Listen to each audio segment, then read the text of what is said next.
ፍቅረኛዋን በጨለማ ለማግኘት ስትል የመንደሩን መብራት የምታጠፋው አፍቃሪ ጉድ ያስባለች። እቺ አፍቃሪ ለነዋሪዎቿ ዝናብ ነው የሆነችው።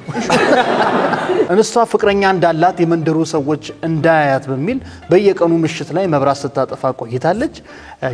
ትንሽ ነሽ ነው መንደሯ? በቃ ትንሽ ናት እንዳያያት። ምሽቱን በጨለማ ማሳለፍ የሰለቻቸው ነዋሪዎች ለመብራት ኃይል ቢያመለክቱም ተቋሙ የተፈጠረ ብልሽት አለመኖሩን ገልጿል። ሰው እንዳያያቸው በሚልም የመንደሩን መብራት በማጥፋት ምሽት ላይ ፍቅረኛዋን እንደልቧ ስታገኝ ቆይታለች። እንደልቧ ይሰመር መብራት ጠፍቶ እንደልቧ በጨረቃ ምልልሻለሁ ለመባባል ሴቷ ያጠፋችሁ እንደሆነ ታውቋል ማለት ነው። ምሽቱን አድፍጠው ማን እንደሚያጠፋው ለመያዝ ይጠባበቃሉ። አሁን ዘየዱ ማለት ነው። እንደተለመደው ይቺ አፍቃሪ ፍቅረኛዋን በጨለማ ለማግኘት ስትል መብራቱን ስታጠፋ እጅ ከፍንጅ ይመስላል። እኔ ህንዶች ግን ፊልም ላይ ብቻ ይመስለኛል ይመሰጡ የነበሩት ሪል ላይፍ ላይ አይሰሙም።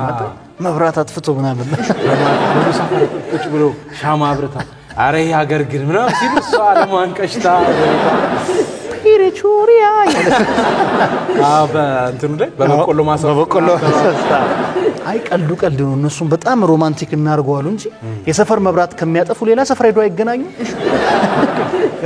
አልጋ ባልጋ ከሆነ ምኑ ፍቅር ሆነ ብሎ ይመስላል። ፍቅረኛው ሮማንቲክ ለማድረግ እናርገው ብሎ ያጠፉታል ብናም። የአካባቢው ሽማግሌዎችም ይህቺ የፍቅር ሰው ፍቅሯን ለምን በጨለማ ብቻ ይወሰናል በሚል ከመከሩ በኋላ ፍቅረኛሞቹ እንዲጋቡ አድርገዋል። ይሄ በጣም ደስ የሚል ድምዳሜ ያለው ፊልም ነው ይመስላል።